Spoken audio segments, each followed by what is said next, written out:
یہ ایک سرکٹ بنے گا. وزیر خان مسجد کے آیا ہوا شخص جو ہے وہ ایک گھوم کر ٹورسٹ سرکٹ ہم بنا رہے ہیں. وہاں پر ہمیں امید ہے کہ کچھ چائے خانے بن جائیں گے, پراٹھے کھانے کا مقام ہوگا, کوئی آرٹسٹری ہوگی, اور باہر چھوٹا سا جو کورٹ یارڈ ہے اس کو بھی ٹورسٹ کے لیے استعمال ہوگا. وال سٹی اس کام کے اوپر کتنی لاگت دیکھ رہی ہے, کتنی لاگت رکھی گئی ہے؟ یہ کوئی 9 کروڑ کے قریب اس کے پیسے مختص کیے گئے ہیں. آگے آنے والے وقت میں وال سٹی اور مزید کیا کام کرنے جا رہا ہے؟ دیکھیے ابھی تو بہت کچھ رہتا ہے, بہت نکلے میرے ارمان, لیکن پھر بھی کم نکلے. کیونکہ خبروں کو اب چلنے دو. السلام علیکم ناظرین, میڈیا 92 نیوز کے ساتھ میں ہوں اشر ذوالفقار. ناظرین, آج ہمارے ساتھ موجود ہیں لاہور وال سٹی کے ڈائریکٹر جنرل کامران لشاری صاحب. آئیے ان سے بات کرتے ہیں. السلام علیکم سر. جی وعلیکم السلام. سر مجھے یہ بتائیے گا, کوچہ حسین شاہ کی بحالی کے لیے آپ لوگ جو کام کر رہے ہیں, کام کتنے فیصد مکمل ہو چکا ہے؟ کام ابھی میرا خیال ہے کوئی 40% کے قریب مکمل ہوا ہے. اور کوچہ شاہ حسین جو ہے مسجد وزیر خان کے ساتھ جڑا ہوا ہے.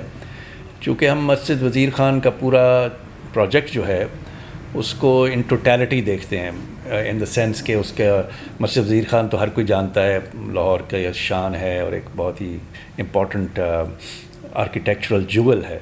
لیکن اور اس پہ بہت عرصے سے ہم کام کر رہے ہیں. اس کے پہلے چوک کو ٹھیک کیا ہے, اب اندر کام ہو رہا ہے, اور اس میں آغا خان ٹرسٹ بھی ہمارے ساتھ شامل ہے. لیکن باہر کا جو چوک ہے وہ بہت بری حالت میں تھا. جب جو سڑک کے ساتھ دینا ناتھ ویل ہے اس کو ٹھیک کیا, اس کے ساتھ اب دکانوں کو بھی بہتر شکل دی ہے. لیکن اس سارے ایریا کو انشاءاللہ 1 سال 1.5 کے اندر ہم ٹھیک کریں گے. اور ساتھ یہ جڑا ہوا ایک محلہ ہمیں بہت خوبصورت, بڑا پیارا ملا. جیسے گلی سرجن سنگھ بڑی پاپولر ہوئی تھی, ہمارا خیال تھا کہ اس میں بھی ایک ریزیڈینشل کوارٹرز جو ہیں انٹیکٹ ہیں. 2-4 بلڈنگیں زیادہ ٹوٹ گئی تھیں, خراب تھیں, ان کو ریکنسٹرکٹ کرنا, باقیوں کو بحال کرنا. تو یہ ایک سرکٹ بنے گا. وزیر خان مسجد کے آیا ہوا شخص جو ہے وہ ایک گھوم کر اس محلے کے ساتھ گھومتا ہوا ایک ٹورسٹ سرکٹ ہم بنا رہے ہیں. اور وہاں کے رہائشی بھی بڑے اچھے ہیں, کوآپریٹو ہیں. وہاں پر ہمیں امید ہے کہ کچھ چائے خانے بن جائیں گے, پراٹھے کھانے کا مقام ہوگا, کوئی آرٹسٹری ہوگی, اور باہر چھوٹا سا جو کورٹ یارڈ ہے اس کو بھی ٹورسٹ کے لیے استعمال ہوگا. سر کوچہ حسین کی جو بحالی ہو رہی ہے اس میں کتنی عمارتیں شامل ہیں؟ اس میں جتنی بھی ہیں, مجھے اس وقت صحیح نمبر نہیں یاد ہوگا, لیکن میرا اپنا یہ خیال ہے کہ کوئی 40-50 کے قریب کم از کم بنیں گی. جس کو میں سرکٹ کہہ رہا ہوں, یہ پورا ایک سرکل جو ہے, اور اس میں بیشتر کو ہم اس کی ظاہری شکل کو ٹھیک کر رہے ہیں. لیکن 8-10 ایسی ہیں جن کو اندر سے بھی 2-3 تو ایسی ہیں جو بالکل گر چکی تھیں, ان کو ریکنسٹرکٹ کرنا پورا, اور باقیوں کو جو زیادہ آرکیٹیکچرلی ہائی میریٹڈ ہیں ان کو اندر سے بھی ٹھیک کر رہے ہیں. سر لاہور وال سٹی اس کام کے اوپر کتنی لاگت دیکھ رہی ہے, کتنی لاگت رکھی گئی ہے, اور اس کی جو بحالی ہے وہ کتنی دیر میں مکمل کر لی جائے گی؟ یہ کوئی 9 کروڑ کے قریب اس کے پیسے مختص کیے گئے ہیں. اس میں تاروں کا خرچ ہے, جو باہر کھمبے تاریں ہوتی ہیں گلیوں میں بری حالت میں ہوتی ہیں, ان کو زمین دوز کرنا, وہاں پہ ڈرینیج کو ٹھیک کرنا, سیوریج کو کرنا, اور ساتھ جو ظاہری شکل وہ ہیں ان کو بھی درست کرنا. سو دس از دی اماؤنٹ. سر مجھے یہ بتائیے گا کہ اس کے دوران آپ لوگ کن کن چیزوں کے اوپر کام کریں گے, کیا کیا چیزوں کو بہتر یہاں پہ بنایا جائے گا؟ اس کے دیکھیے یہ ایک کلچرل اسپاٹ اور ایک ٹورسٹ اسپاٹ ہے, لیکن ایٹ دا سیم ٹائم یہ بھی ذہن میں رکھنا ہے کہ وہاں رہائشی جگہ ہے, لوگ رہتے ہیں, ان کے آرام, ان کی پرائیویسی, ان کے کلچر کو بھی ہم خراب نہیں کرنا چاہتے. لیکن جس حد تک ممکن ہو ہم کمیونٹیز کو بھی, جو آئے ہوئے ٹورسٹ ہیں ان کو بھی ادھر لائیں, وہ گھومیں پھریں, دیکھیں. 1-2 جو مکان ہمارے پاس ہوں گے ان میں ہم کوئی گیلریز, کوئی میوزیم کی چیز, کوئی کھانے پینے کی, کوئی اور اس طرح کی چیزیں. ایک جب لوگ ٹورسٹ جو ہے وہ صرف عمارت نہیں دیکھنا چاہتا, ہم ان کو مسجد وزیر خان دکھاتے ہیں, بادشاہ مسجد یا قلعہ دکھاتے ہیں, ان کے دل میں ایک تشنگی رہ جاتی ہے. اور وہ یہ ہے کہ وہ ہمارا کلچر یا ہم کو دیکھنا چاہتا ہے کہ یہ پرانے لوگ جو تھے، جو ہمارا ٹریڈیشنل ثقافتی طور طریقہ تھا اٹھنے بیٹھنے کا، لیٹ سپوز گھر سے باہر وہ کپڑے لٹکانے کا ہے، وہ کیا اب تو نہیں کہیں نظر آتا شہروں میں، لیکن پرانے شہر میں آتا ہے.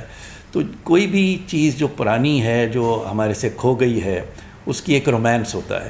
تو اس کو قائم رکھنا، اس کو دکھانا، اس کو ایکسپوز کرنا. So what I mean is کہ it's ultimately the people and not the buildings which bring that warmth, that love and that connectivity. تو وہ ادھر آپ کو لوگوں سے ملنے کا، لوگوں کے ساتھ بیٹھنے کا، وہاں کے رہائشیوں سے، وہاں کے مقامی کلچر سے جڑنے کا ایک بڑا اچھا موقع ملے گا. سر وال سٹی یہاں پر ریسٹورنٹس اور ہوٹلس بھی بنانے جا رہی ہے. ٹورسٹ کیونکہ آئیں گے تو ظاہر سی بات ہے وہ اس جگہ پہ ٹہرنا بھی پسند کریں گے. نہیں، ہوٹل کی تو گنجائش ہے نہیں وہاں، اتنی بڑی عمارت اور وہ نہیں ہے. البتہ جو ہے ریسٹورنٹ بھی آپ یو نیڈ اے اسپیس. یہاں اسپیسنگ کا بہت بڑا ایشو ہے. چھوٹے کیفے یا چائے خانہ یا پراٹھے کی جگہ یہ تو ہو سکتی ہیں، لیکن پھر لوگوں کے اپنے پہ ڈپینڈ کرتا ہے، کیونکہ most of the properties are private properties. اگر وہ اس میں اپنا فائدہ دیکھیں گے، اپنا ہنر ان کو نظر آئے گا، تو اس میں پوٹینشیل تو بنتا ہے. لیکن ہمارے پاس اس کے ساتھ ایک اوقاف کا جو سب لیز ہوا ہے ہمیں مکان، جس کو ہم بلو ہاؤس بھی وہ کہتے ہیں، وہ اب ہم نے سب لیز کیا ہے. وہاں پہ ریسٹورنٹ آئے گا، وہ مسجد کے اوپر اسی طرح جیسے کبھی ککوز سے آپ بڑی مسجد کو دیکھتے تھے، یہاں پر آپ کو وزیر خان مسجد کا نظارہ رات کو اوپر جو بیٹھے کھانا کھا رہے ہیں. لیکن وہ اس محلے کا حصہ نہیں ہے، بلکہ اس کے بالکل ساتھ ہے، شروع میں ہے. سر یقیناً وال سٹی لاہور کا اس لاہور شہر کو خوبصورت بنانے میں بہت کردار ہے. ہم آپ کو دیکھ رہے ہیں پچھلے کئی سالوں سے آپ بہت اچھا کام کر رہے ہیں. مزید آگے آنے والے وقت میں وال سٹی اور مزید کیا کام کرنے جا رہے ہیں؟ دیکھیے، ابھی تو بہت کچھ رہتا ہے، بہت نکلے میرے ارمان، لیکن پھر بھی کم نکلے. تو لیکن خوش آئند بات یہ ہے کہ کافی عرصے بعد ہمیں کچھ فنڈنگ مہیا ہوئی ہے، اور 2 حصے جو ورلڈ سٹی کے ہیں ان پر اچھے بڑے پروجیکٹس آنے لگے ہیں. ورنہ یہ ہم 7-8 کروڑ 10 کروڑ کا پروجیکٹ سے آج کل کوئی بہت بڑا کام نہیں آپ کر سکتے. تو اب فارچونیٹلی ہمیں ایک ورلڈ بینک کی فنڈنگ جو ہے دستیاب ہوئی ہے فار بھاٹی گیٹ ایریاز. وہ بھی پورا کمیونٹی ایریا جو ہے بھاٹی دروازے سے شروع ہو کے اندر، اس میں تو کافی سارے کوئی 1,500 کے قریب مکان اور دکانیں جو ہیں وہ پورا انفراسٹرکچر ٹھیک ہونا، اس کی شکل شبہ ٹھیک ہونا. امید ہے ہم آج سے کچھ 2-3 مہینے بعد گراؤنڈ پہ کام کرنے کے قابل ہو جائیں گے. ابھی اس کے پروسیس چل رہے ہیں. اسی طرح دوسری جانب ٹکسالی گیٹ کے ایریا جو ہے، جہاں لیڈی ویلنگٹن ہاسپٹل ہے، وہاں سے لے کر پوری سڑک سے گھومتے ہوئے اگر آپ آئیں رم مارکیٹ اور بادامی باغ کی طرف، تو یہ پورا ایریا جس میں بھجا پائے والا علی پارک کے نیچے ہم انڈر گراؤنڈ پارکنگ لے جانا چاہ رہے ہیں. سو یہ ساری چیزیں اس میں شامل ہوں گی. بہت شکریہ سر. اوکے جی، اوکے، تھینک یو. کیونکہ خبروں کو اب چلنے دو.